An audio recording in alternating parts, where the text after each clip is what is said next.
Y ahora estamos comenzando el capítulo 5, que se llama El comienzo del regreso. En el patio apenas había desaparecido la helada bajo el sauce desnudo. Los techos se evaporaban como calderas, sus últimos rastros de la helada, y Joaquín ya estaba pronto. Por la calle iban y venían en sus bicicletas, metidos en sus camperas, bufandas y gorros, Luis y Lucía, que sin animarse a golpear, esperaban que él se asomara a la vereda. Joaquín pudo verlos por el ventanal enorme que daba a la calle, y luego de pedir permiso a sus padres, aún enredados en el desorden de la mudanza, salió a su encuentro. Mónica y Juan sabían de la tranquilidad de aquel lugar. Esa era una de las razones por las que lo habían elegido. Por eso aceptaron de que el niño fuera al encuentro de sus nuevos amigos sin ningún miedo. Se le ve más feliz, menos enojado, comentó su padre al verlo irse entusiasmado. Le va a hacer bien el cambio, agregó su madre con una sonrisa. Es que Joaquín se había vuelto un niño triste. Era como si le hubieran derrotado su imaginación y su alegría.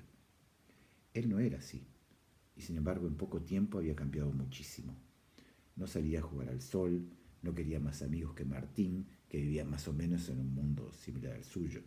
Los padres de ambos trabajaban muchas horas, y eso hacía que gran parte del día la pasaran solo frente a la pantalla.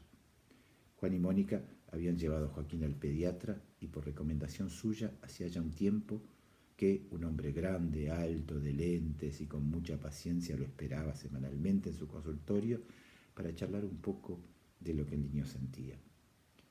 Todos coincidían en que la vida de Joaquín necesitaba un cambio, antes de que fuera demasiado tarde.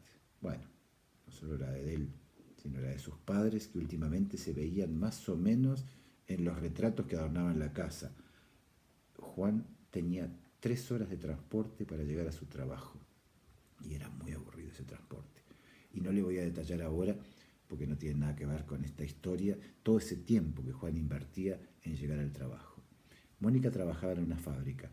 Era ama de casa, mamá, y en sus tiempos libres, bueno, ¿cuánto tiempo libre le quedaba a una mamá? Le gustaba pintar.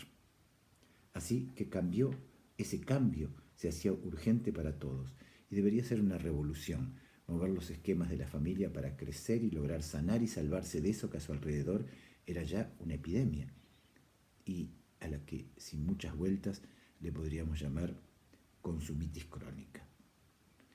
Los padres de Joaquín, sin duda, habían sido atrapados por esta enfermedad. ¿Y saben qué? Son los adultos los que la transmiten a los niños, y luego es muy, muy difícil rescatar a esos mismos adultos si no reaccionan a tiempo.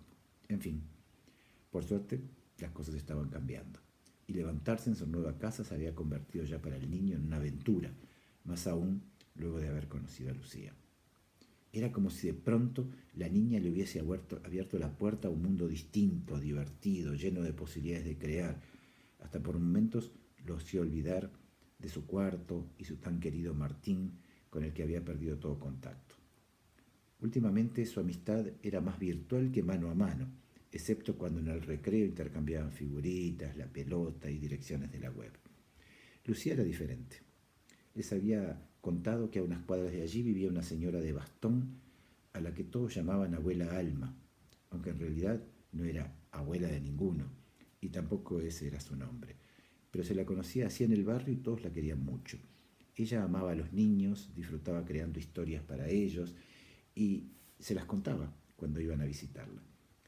Muy a menudo Lucía, Luis y otros niños del barrio iban a su casa. Las historias que Alma inventaba eran exquisitos relatos de hadas o princesas o bravas historias de guerreros y esclavos. A veces sus cuentos se parecían mucho a los que la maestra contaba en la clase de historia, pero eran tan entretenidos que aquellos niños parecían momias, sin pestañear siquiera, atrapados totalmente por los cuentos de la mujer. Una vez les contó uno que duró 3 días, es decir, se los contó en 3 partes, y tan enganchados los tenía que querían todo el tiempo volver para ir a enterarse del final. En realidad, Alma era escritora. Ella creaba sus personajes y sus vidas y disfrutaba mucho viendo a los niños atrapados en ella. Aquel día, Joaquín se sumó a la reunión. Los recibía en una casa bajita que parecía de juguete y rodeada de muchos árboles verdes y enormes a los que no parecía importarles en invierno. Había muchas ventanas que dejaban ver a lo lejos el verde acariciándose con el cielo. A Joaquín le sorprendieron los muebles que había allí, una mesa bajita, alguna silla, una alfombra mullida frente a la estufa encendida y una biblioteca que ocupaba toda la pared repleta de libros, libritos, libracos. Su escritorio estaba lleno de papeles, un perchero con sombreros muy variados y coloridos y alguna otra foto que vaya a saber de quién. Del techo colgaban unos 3 o 4 círculos con un hermoso tejido de colores y algunas plumas. ¿Qué son?, preguntó Joaquín tímidamente luego de saludarla, presentarse y demás formalidades. Son atrapasueños, contestó Alma sin decir nada más. Bastaba para poner a andar la cabeza del niño. Atrapasueños, repitió en voz baja. Qué hermoso suena, ¿verdad? Y qué extraño a la vez, dijo Lucía, atrapada en el giro de aquellos. De un rinconcito, un aroma exquisito se desprendía de una varita negra. Lucía, al ver la curiosidad creciente de Joaquín por todo aquello, le dijo bajito: son sahumerios, inciensos. Perfuman el ambiente sin contaminar de una manera muy natural. Joaquín no salía de su asombro. Y bien, dijo Alma con seriedad y simpatía a la vez, parece que tenemos un nuevo amigo. ¿Cómo te llamas? ¿Te gusta escuchar historias? Silencio. Ni el nombre le salía. Luis y Lucía lo miraban como empujándolo a hablar, pero nada.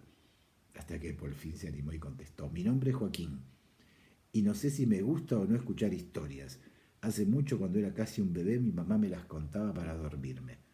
Bueno, no hay edad para eso en realidad, y espero que las mías no te hagan dormir, dijo riendo, y agregó: fíjate, yo no solo disfruto contándolas, también adoro escuchar a los otros cuando las hacen. Y diciendo esto los invitó a sentarse frente a la estufa sobre la alfombra peluda de siempre. Lástima que no puedo contarles aquí la historia que Alma les narró a los niños, porque sería otro libro. Lo que sí puedo contarles es que Joaquín salió de allí sin habla. Bueno, eso era bastante común en él, pero ahora era distinto. Todo lo que le estaba sucediendo era tan extraño y a la vez lo hacía sentir tan bien. Subió a la bicicleta que había estado colgada por años en un galpón sin aire en sus ruedas, envuelta en telarañas, y que con mucho entusiasmo su padre le había recuperado. Fueron 3 o 4 pedaleadas para llegar a su casa, tal vez alguna más.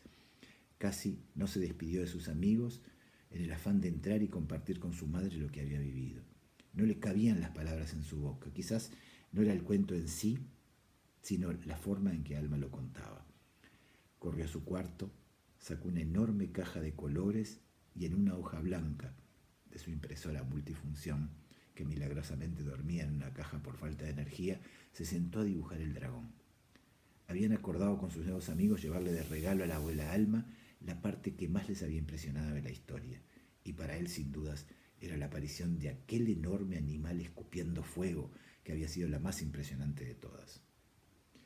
Pasarían al día siguiente, cuando salieran a andar, en sus bicis.